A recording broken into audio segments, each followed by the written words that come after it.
আজকে ডিমের ভুজি করে তরকারি করে দিয়েছি, আর কালকেকারে লাউ পাতা বাটা ছিল, একটু টিফিনে দিয়ে দিয়েছি ভাতের সাথে আর কি। ভাত, ডিমের ভুজি, মানে ভুজি করে তরকারি, আর লাউ পাতা বাটা। নমস্কার, এইচপি সংসার নতুন একটি ব্লগে আপনাদের স্বাগত জানাই। আবার চলে আসলাম নতুন একটি ব্লগ নিয়ে। তো ওদের টিফিন কমপ্লিট হয়ে গেছে, মোটামুটি রেডি। এই তরকারিটা নাবালে হয়ে যাবে। আর আমার মার জন্য লাল চা করলাম, লাল চাটাও রেডি। আজ হয়তো একটু সাউন্ডের ডিস্টার্ব হলে হতে পারে, সাউন্ড বলতে একটু আওয়াজ আসতে পারে। পাশে আমাদের একটু পিকনিক চলবে আজকের, বুঝতেই পারছেন, একটু সাউন্ড আসবে। তো তরকারিটা আমি খুব একটা মশলা দিইনি, পেঁয়াজ দিয়েছি আর জিরের গুঁড়ো, নুন, হলুদ, যা যা হয় আর কি, নর্মালভাবে তরকারি করেছি, কোনো আদা রসুন বাটা ফাটা কিছু দিইনি। তো মাকে চাটা দিয়ে দিই, এর সাথে বিস্কিট দিতে হবে মাকে। তো আমাদের তো চা খেতে দেরি আছে, ওই জন্য গতকালের একটু তরকারি ছিল, লাউ শাকের তরকারি, সেটা গরম করে রেখেছি। গতকাল রাত্রে কেউ খায়নি, কারণ আপনার দাদা আমি খেতে খেতে 4টে সাড়ে 4টে বেজে গেছে। আর মেয়ে কালকে ফোন করে বললো, মা জ্বর এসছে, আমি হয়তো বাড়িতে গিয়ে খাবো না। আর ছেলেও ফোন করলো, যে বললো, মা আমার রাত হবে, আমি হয়তো বাইরে কিছু টিফিন করে নেবো, মুড়ি ঘুগনি টুগনি কিছু খেয়ে নেবো, যদি একটু তরকারি রেখো, যদি মনে হয় খিদে পাচ্ছে তো মুড়ি দিয়ে খেয়ে নেবো আর কি। তাই করেছিল কালকে। আস্তে আস্তে ওর 12টা বেজে গেছিলো। আমি আজ ভাতের জন্য জোর করিনি, কারণ ভাত খেলেই শরীরটা খারাপ হয়, জানেন তো। আর আপনার দাদা আর আমি দুজনেই 4টে সাড়ে 4টের সময় ভাত খেয়ে, আর রাত্রে দুজনে কেউ খাইনি। আমার একটু খিদে পেয়েছিল, তাও আমি খাইনি। আর মা তো খায় না রাত্রে, মা খাওয়া ছেড়ে দিয়েছে, সেই কারণে একটু তরকারিগুলো বেঁচে গেছিলো আর কি। তো যাই হোক, আজকের হয়ে যাবে সেটা। মানে আমরা দুপুরবেলা লাউয়ের তরকারিটা খেয়ে নেবো, লাউ ডাঁটার তরকারিটা খেয়ে নেবো। এবার আমাদের জন্য চাটা রেডি করি। চা ছাড়া তো আমার ছেলে কোনো রকমভাবেই চলবে না, ছেলে আর মেয়ের চা ওদেরকে খেতেই হবে আর কি, দুধ চা। তো সন্ধ্যেবেলা আমরা কি করি, একটু লাল চা করে আমি, আমার মা, আপনার দাদা করে দেয়, আমরা দুজনে খেয়ে নিই। আপনার দাদা কদিন ধরে শরীরটা খারাপ বলে লাল চা খাচ্ছে না, কোনো চাই খাচ্ছে না আর কি। সন্ধ্যেবেলা করে সেই যে 4:30 ভাত খেয়ে নেয়, তারপর থেকে আর কিছু খায় না। ওনার নাকি একটু শরীরে প্রবলেম হচ্ছে, গ্যাস ফ্যাসে। তো আমি জোর করি না, আমি চলো ঠিক আছে, সেই কারণে একটু ভাত তরকারিগুলো আরও বেঁচে যায়, কেন একবেলাই খাওয়া হচ্ছে। এবার আমি বুঝছি, আজকে ধরুন আমি একটু কম রান্না করব, এবার আজকে কম রান্না করবো, আজকেই দেখি না সব খেয়ে নেয় আবার। এই হচ্ছে ব্যাপার, জানি না কি হবে। রকিটারও জানি না কি হচ্ছে, মনে হয় ওরটা একটু শরীরটা খারাপ চলছে, কারণ দুপুরবেলা একটু মাংস দিয়ে মার জন্য একটু পাতলা ঝোল করেছিলাম না, সবজি দিয়ে, মাংস নয়, মাংসর হাড় দিয়ে। তো মাকে দিয়েছি 2 পিস, রকিকেও দিয়েছিলাম। তো রকি খেয়েছে অল্প করে। একটু মুড়িটাও নিয়ে আসি, মুড়ি দিয়ে চা খেতে খুব ভালো লাগছে।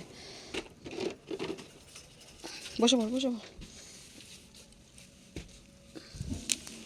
কোনো আদা, হ্যাঁ এটা সরা আগে, এটার জন্যে সেদিনকে চা পড়ে গেছিলো। পুচু আয়, পুচু ভাই আমাকে কত দিল?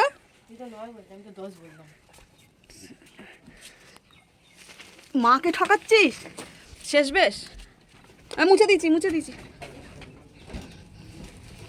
পারলে তুই 1 ডজন রুমাল কেন। এই 30 টাকাটা দে, কেউ দে রে, 30 টাকাটা দে বাবান, 30 টাকাটা দাও শোনা।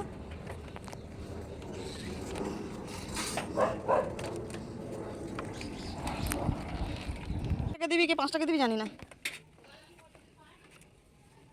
কালকে তোর বিয়ের থেকে 5 টাকা পেয়েছিলাম।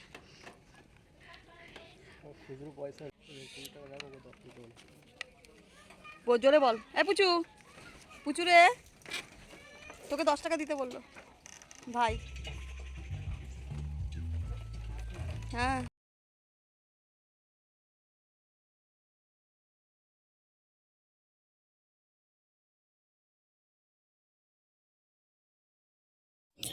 কেউ দিচ্ছে 10, কেউ দিচ্ছে 20। এখন একটু জোগাড় না করলে আমার পরে সমস্যা হবে, কারণ গ্যাস আসবে, খুচরো টাকাটা দিতে খুব সমস্যা হয়ে যায়। সেই কারণে এদের থেকে নিয়ে রাখছি, কবে আসে ঠিক নেই, বাই চান্স লাগবে আর কি। রাকেশ, কি করছো রাকেশ? রাকেশ, দোকানে যাচ্ছি। হ্যাঁ খাবার আনবো, টাটা, আবার আসবো। দোকানে যাচ্ছি, টাটা। খাবার আনবো, খাবার খেয়ে আসবো, দোকানে যাচ্ছি।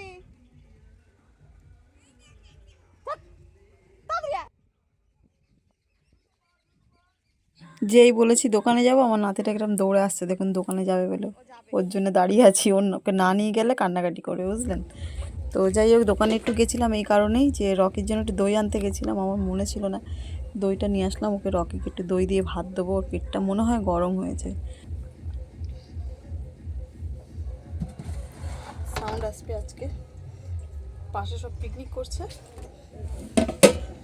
লোকজন এসে পিকনিক করছে, একটু সাউন্ড আসবে, ওই জন্য আজকে ভয়েস দেবো, আমার পুরোটাই ভয়েস হয়তো হবে। রান্না শুরু করি।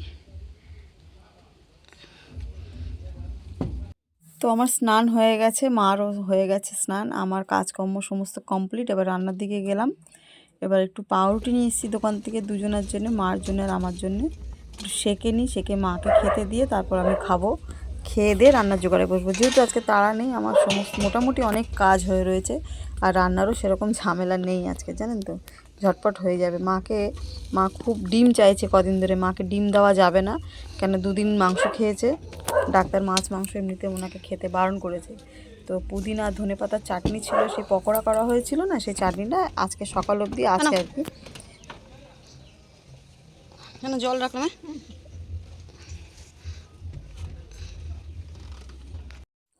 তো আমি একটু চাটনি নিয়েছি পাউরুটির সাথে, প্লাস একটা ডিমের পোচও করে নিয়েছি, আর এদিকে ডাল সিদ্ধ বসিয়ে দিয়েছি। আজকে রান্নার বেশি ঝামেলা নেই, বিট ভাজা করব, গোল গোল করে আলু ভাজবো, ডাল করব। গতকালের লাউ শাকের তরকারি আছে, বড়ি শিম বেগুন টেগুন দিয়ে লাউ শাক করেছিলাম, সেই তরকারিটা রয়েছে। তো যাই হোক, আর ভিডিওটা বেশি বাড়াচ্ছি না, এখানেই শেষ করছি, ততক্ষণ আমি খেয়ে নিই।